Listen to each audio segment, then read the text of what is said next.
नमस्कार, मैं हूं मनीषा गुप्ता और हाय रे महंगाई। जी हां, मार्च में महंगाई दर 7वें आसमान पर पहुंच गई है। खाने के तेलों से लेकर आटा, दाल, मसाले, सब्जियां, सभी जगह महंगाई की मार पड़ी है। लोगों के किचन का बजट बिगड़ गया है और आने वाले दिनों में मुश्किलें कम होने की उम्मीद नहीं लग रही। आज के इस खास शो में हम चर्चा के लिए हमारे साथ जुड़े हैं इकरा की chief economist Aditi Nair, India pulses and grains merchant association के vice chairman Bimal Kothari, solvent extractor association of India के प्रेसिडेंट अतुल चतुर्वेदी और शिवाजी रोलर फ्लावर मिल्स के एमडी अजय गोयल। आप सबका कार्यक्रम में यहाँ पर स्वागत है। महंगाई की तो यहाँ पर बात करेंगे ही, लेकिन चर्चा हम शुरू करेंगे 5 बड़ी बातों से कि आखिर महंगाई बढ़ क्यों रही है, महंगाई की 5 बड़ी वजह क्या हैं। तो वो सबसे पहले आपको बता दें। सबसे पहला पॉइंट तो यही है कि जो रूस यूक्रेन में हमने युद्ध होता हुआ देखा है, उसका दूसरा महीना शुरू हो चुका है। जिस तरह की सैंक्शंस हैं, सप्लाई डिस्ट्रप्शंस हैं, ग्लोबल ट्रेड हमने यहाँ पर थमता हुआ सा देखा है, उसका फायदा यहाँ पर प्राइसेस में पड़ा है। कच्चे तेल में यहाँ पर लगातार तेजी देखने को मिली है, $100 के आसपास ये है। तो चाहे फ्रेट है, एनर्जी है, ट्रांसपोर्टेशन है, सभी वो चीजें भी यहाँ पर कमोडिटी प्राइसेस में आ चुकी हैं।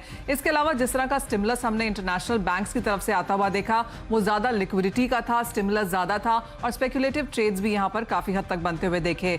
चौथी बड़ी वजह है यहाँ पर मजबूत ग्लोबल डिमांड, क्योंकि जिस तरह की सप्लाई डिस्ट्रप्शंस यहाँ पर हैं और कोविड रिस्ट्रिक्शंस हटने के बाद हमने मांग आते हुए देखी, सप्लाई उसको यहाँ पर कहीं मैच नहीं कर पाई। और पांचवा बड़ा रीजन यही है कि डिमांड ज्यादा है, सप्लाईज कम है, इन्वेंट्रीज गिरती हुई नजर आई हैं, मौसम ने यहाँ पर साथ नहीं दिया है और काफी ज्यादा कमोडिटीज यहाँ पर या तो डेफिसिट में है या बैकवर्डेशन में काम कर रही हैं और ये सारे यहाँ पर बहुत बड़े सपोर्टिव फैक्टर्स हैं। हमारे साथ इकोनॉमिस्ट हैं, हमारे साथ अपने रिस्पेक्टिव सेक्टर्स के यहाँ पर एक्सपर्ट्स भी हैं। तो एक एक कमोडिटी के बारे में यहाँ पर जानेंगे कि क्या यहाँ पर मेजर दिक्कतें बनती हुई नजर आई हैं। लेकिन अदिति, सबसे पहले आपसे बात करेंगे और 5 बड़ी चीजें तो हमने बताई ही कि क्यों यहाँ पर फूड इन्फ्लेशन है, फ्यूल इन्फ्लेशन है। आप जिस तरह से एज ऑफ नाउ हम इन्फ्लेशन के नंबर्स देख रहे हैं, क्या बड़ी कंसर्न्स हैं यहाँ पर आगे जाते हुए? Thank you Manisha ji. देखिए, कल जो आंकड़ा आया वो हमारे एक्सपेक्टेशन के काफी ऊपर था। हमने 6.4% की सीपीआई इन्फ्लेशन का अनुमान लगाया था मार्च के महीने के लिए और जो आंकड़ा 7% के आसपास का आया है, जो डाइवर्जेंस है हमारे अनुमान से एक्चुअल आंकड़े में, वो मेनली फूड इन्फ्लेशन की वजह से आई है। फूड इन्फ्लेशन के अंदर भी एडिबल ऑयल्स तो हमने एक्सपेक्ट किया ही था कि इतना जंप आएगा। 2 और कंपोनेंट्स हैं जहां बहुत अनएक्सपेक्टेडली लार्ज इंक्रीज था। एक था मीट एंड फिश वाला कंपोनेंट, जहां पे जो पोल्ट्री फीड है और ऐसे जो आइटम्स है इनका सप्लाई चेन इम्पैक्ट आया है। और दूसरा था वेजिटेबल्स, जहां जितना हमने एक्सपेक्ट किया था उतनी प्राइसेस नहीं थी। अब वेजिटेबल्स का तो देखिए थोड़ा सा सीजनल अप ट्रेंड आगे जाके रहेगा। मुझे नहीं लगता कि बहुत ज्यादा यहाँ से एक फॉल आएगी वेजिटेबल प्राइसेस में, तो वो तो अब सीजनल ट्रेंड अपना चलता जाएगा। लेकिन जो बाकी चीजें हैं जैसे कि एडिबल ऑयल और ये मीट एंड फिश वाला जो कंपोनेंट जिसके बारे में मैं अभी बात कर रही थी, हमें अब ये डर लग रहा है कि यहाँ वाली जो इन्फ्लेशन है वो थोड़ी बहुत स्टिकी रहेगी आगे आने वाले महीनों में भी, और इस वजह से फूड इन्फ्लेशन जो है ज्यादा बैकट्रैक नहीं करेगी और ओवरऑल जो बाकी कमोडिटी प्राइसेस का भी ग्रेजुअल ट्रांसमिशन का इम्पैक्ट हम एक्सपेक्ट कर रहे हैं, वो एक्सैसरबेट हो जाएगा, क्योंकि फूड इन्फ्लेशन में भी एक स्टिकीनेस अब आगे जाके एटलीस्ट अगले क्वार्टर में हमें डर है कि वो बनी रहेगी। एब्सोल्युटली। और food inflation of course expectation से हाई मार्च के महीने में जरूर आई है, लेकिन ये कोई नया ट्रेंड यहाँ पर नहीं है। पिछले कई महीनों में हमने लगातार यहाँ पर फूड के प्राइसेस बढ़ते हुए देखे हैं। एक्चुअली अगर आप इंटरनेशनल UNFAO की रिपोर्ट देखें तो रिकॉर्ड हाइज पर हमने यहाँ पर मार्च का इंडेक्स, फूड इंडेक्स आते हुए देखा है। और अगर आप फेब और मार्च में इसको कंपेयर करें तो 13% का इजाफा मार्च के महीने में है। तो इंडियन स्पेसिफिक नहीं है ये, ग्लोबली भी फूड प्राइसेस में बहुत ज्यादा तेजी देखने को मिली है। अतुल जी, आपसे बात करना चाहेंगे। और अदिति ने यहाँ पर जिस तरह से कंसर्न्स बताए कि एक तो एडिबल ऑयल और दूसरा जिस तरह से फीड, पोल्ट्री, मीट, वो सीधा यहाँ पर ट्रिकल डाउन होता हुआ नजर आया है।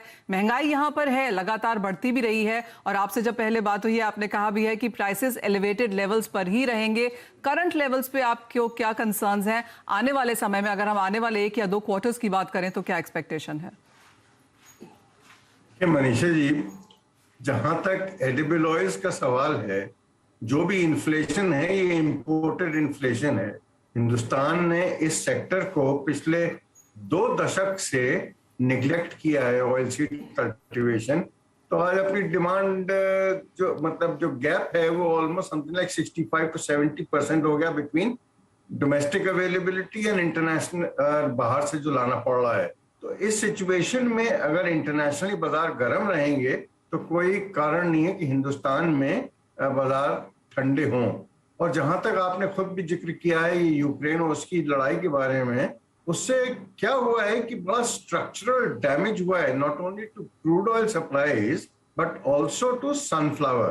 तो सनफ्लावर ऑयल ऑलमोस्ट समझ लीजिए 5-5.5 मिलियन टन वर्ल्ड खाता था, वो सडनली काफी कम हो गया। तो इसकी जो डिमांड है वो सोया पे चली गई है। और सोया के कंटेक्स्ट में दूसरा ये प्रॉब्लम हुई है कि ब्राजील और अर्जेंटीना का मौसम जरा थोड़ा अनुकूल नहीं रहा, तो वहां पे what we are seeing is कि 30 से 35 मिलियन टन की क्रॉप लोअर है compare to our initial estimates. तो ये सारी चीजें मिलके तेजी ला रही हैं, और आने वाले दिनों में मैं नहीं समझता कि कोई बहुत ज्यादा इसमें अपने को रिलीफ मिलेगा।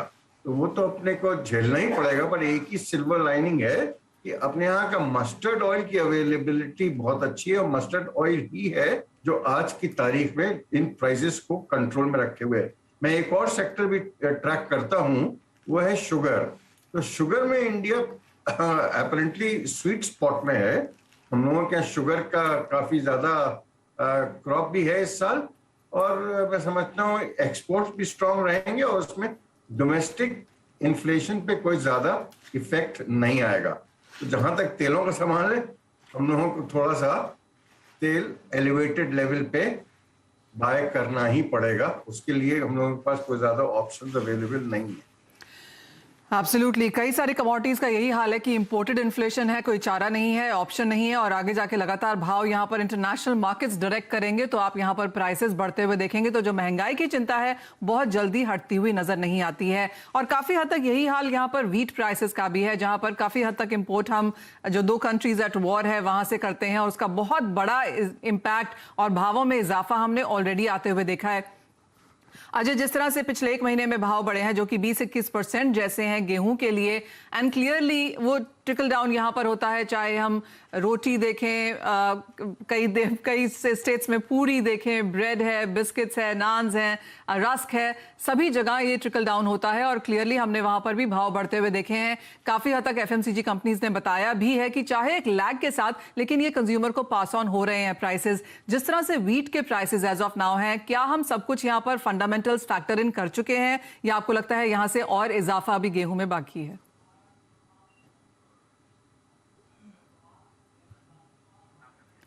अजय जी, आपसे ये सवाल था कि गेहूं में क्या लगता है आगे जाके?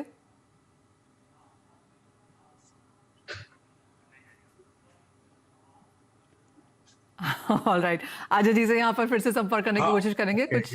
हाँ जी, अब आ रही है आवाज। ओके अजय जी, मैं आपसे पूछ रही थी कि सारे फंडामेंटल्स फैक्टर इन हो चुके हैं व्हीट के प्राइसेस में, कि अभी और तेजी बाकी है?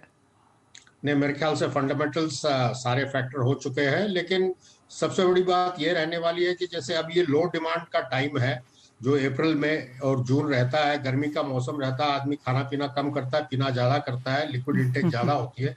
रियल डिमांड जो है वो जून में इमर्ज होगी, और देखना ये है कि जब real demand, domestic demand emerge होती है, उस समय जो है प्राइसेस कहाँ तक जाते हैं। आज की तारीख में डिमांड भी सबड्यूड है, इसकी वजह से ये मार्केट यहाँ टिका हुआ है।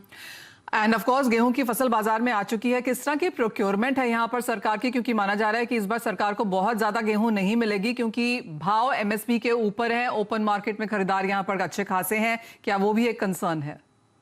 नहीं, बिल्कुल डेफिनेटली कंसर्न है। 35 से समझ लीजिए 25 से 30 मिलियन टन तो सरकार प्रिक्योर कर लेगी, और सरकार की ये उम्मीद रहेगी कि 30 से 35 मिलियन टन हो। लेकिन अभी देखना यह है कि इस महीने अंत तक अगर जो है 20 मिलियन टन तक प्रिक्योर कर लेती है सरकार, तो समझ लीजिए सरकार जो है सुरक्षित रहेगी अपने प्रोग्राम्स के लिए। और कई जगह पे ये यील्ड कम होने की जो है बार बार बातें आ रही है, अब कितनी सच्ची है झूठी है पता नहीं, लेकिन एचएल वेट इस साल जो फसल आई है खासतौर पे यूपी और एमपी वगैरह में, वो काफी लो है कंपेयर टू प्रीवियस ईयर्स, तो यील्ड का भी खतरा है।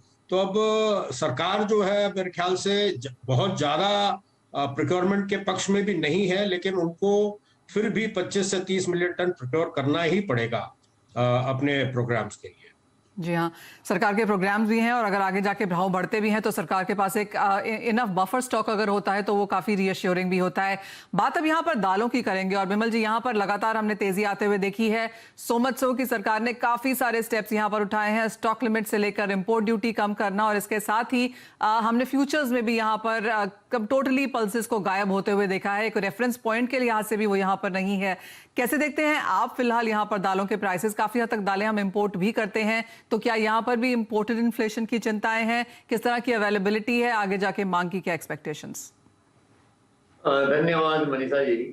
एक तो दालों में जो इशू जैसे एडिबल ऑयल है, उस तरह का कोई इशू नहीं है। दालों में हम हमारा देश क्वाइट कंफर्टेबल है। हमारे जो रिक्वायरमेंट है, हम उसका लगभग 90% हम यहाँ उत्पादन करते हैं। जो 10% जो हमारी रिक्वायरमेंट है, जो लगभग समझ लीजिए हमारी जो रिक्वायरमेंट है 250 लाख टन है, और सालाना हम 25 लाख टन इंपोर्ट करते हैं। तो हमारी रिक्वायरमेंट जो इंपोर्ट पर जो है, हमारी जो डिपेंडेंसी इंपोर्ट पर बहुत बड़ी नहीं है, जैसा कि तेलों में है, जहाँ पे अतुल जी ने बताया कि 65-70% जो इंपोर्ट है हमको इंपोर्ट करना पड़ता है। दालों पे इस बार जो हमारा जो उत्पादन है, रबी क्रॉप है, अभी तक उसके जो आंकड़े आए हैं और अब तक जो सरकार ने आंकड़े रिलीज किए हैं, उस हिसाब से चने का जो सबसे बड़ी हमारी क्रॉप होती है, वो बहुत अच्छी क्रॉप है। हमने भी देखा है कि मंडियों में अराइवल्स बहुत अच्छी रही है। गुजरात में, महाराष्ट्र में बहुत अच्छी अराइवल्स रही है। पिछले साल से अगर कंपेयर करें तो बम्पर अराइवल रहा है। और अभी भी चना है मिनिमम सपोर्ट प्राइस के नीचे बिक रहा है। चना जो हमारा 5230 रुपया जो हमारा पर क्विंटल का जो मिनिमम सपोर्ट प्राइस है, उसे ही कम से कम 5-6 रुपया नीचे बिक रहा है। और दूसरी दालों का अगर मैं दूसरी दालों की बात करूं, तुअर उड़द में जरूर थोड़ा इजाफा हुआ है, क्योंकि पिछले साल हमारी जो खरीफ क्रॉप हुई थी उसमें हमारा उत्पादन इतना अच्छा नहीं हुआ था, प्रोडक्शन हुआ था, लेकिन हमारे जो बारिश हुई थी उसकी वजह से क्रॉप में काफी जो डैमेज हुआ था, डैमेज परसेंट जो बहुत हाई हुआ था, इससे हमारी क्रॉप की क्वालिटी जो है वो अच्छी नहीं थी। तो इसलिए हमें ये इंपोर्ट करना पड़ रहा, और सरकार ने इस चीज को देखते हुए इंपोर्ट को पूरा 1 साल के लिए उड़द और तुअर और मसूर, ये तीनों को 1 साल के लिए उन्होंने पूरा इंपोर्ट अलाउ कर दिया है, और ये फ्रीली इंपोर्ट हो सकता है। और ये इंपोर्ट मेरे हिसाब से अभी इसमें जो प्राइसेस अभी चल रहे हैं, मैं नहीं समझता हूँ कि इसमें कोई बहुत बड़ा इजाफा हुआ है। 5-10% के इजाफे को हम बहुत बड़ा इजाफा नहीं कह सकते हैं जी। तो उड़द में और तुअर में थोड़ा इजाफा है, लेकिन वो मिनिमम, अगर आप देखेंगे प्राइसेस देखिए तो मिनिमम सपोर्ट प्राइस के कुछ ही ऊपर है, वो बहुत ज्यादा ऊपर नहीं। ठीक है, मैं नहीं समझता हूँ कि दालों में उपलब्धता की कोई समस्या है।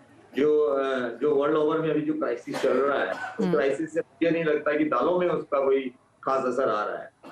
हाँ, आगे हम नहीं देखते कि बाजारों में बहुत कोई दालों में कोई बहुत मंदी भी आएगी। इन भावों के अंदर में ये भाव स्थिर रहेंगे या इनसे थोड़ा बहुत इजाफा हो सकता है, लेकिन मैं बहुत बड़ा इजाफा नहीं देखता। ऑल राइट, क्लियरली दालों में यहाँ पर बहुत बड़ी महंगाई की चिंता नहीं है। भाव ऑलरेडी यहाँ पर हमने पिछले साल बढ़ते हुए देखे थे, लेकिन उन एलिवेटेड लेवल्स पे यहाँ पर दालें जरूर चल रही हैं। कोई बहुत बड़ी करेक्शन भी यहाँ पर आते हुए नजर नहीं आई है। ये तो बात हुई सेक्टर स्पेसिफिक की, कहाँ पर क्या हो रहा है और क्या चिंताएं बाजार में हैं। लेकिन इसी के साथ एक ब्रेक के लिए रुकेंगे। जब लौटेंगे तो एकदम कंज्यूमर सेंट्रिक इस डिस्कशन को लेकर जाएंगे कि कंज्यूमर्स इस महंगाई को कैसे देखें और वो क्या आगे एक्सपेक्ट कर सकते हैं, बताएंगे आप।